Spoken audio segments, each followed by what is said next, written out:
ముఖ్యమంత్రి హోంమంత్రి అయినప్పుడు శాంతి భద్రతలు ఏముంటుంది?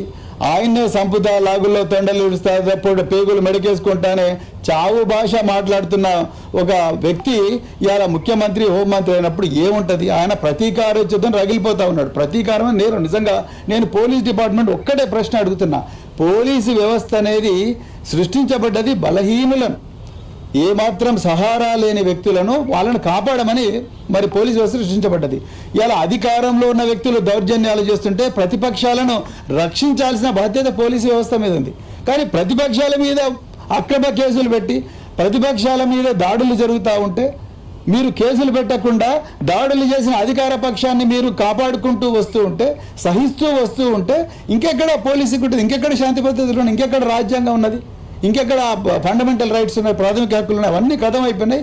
తెలంగాణ అనేది వల్లకాడు అవుతున్నది. తెలంగాణ పూర్తిగా శాంతి భద్రత క్షీణించినాయి.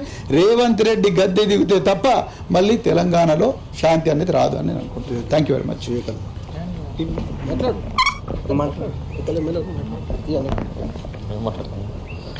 అందరికీ నమస్కారం.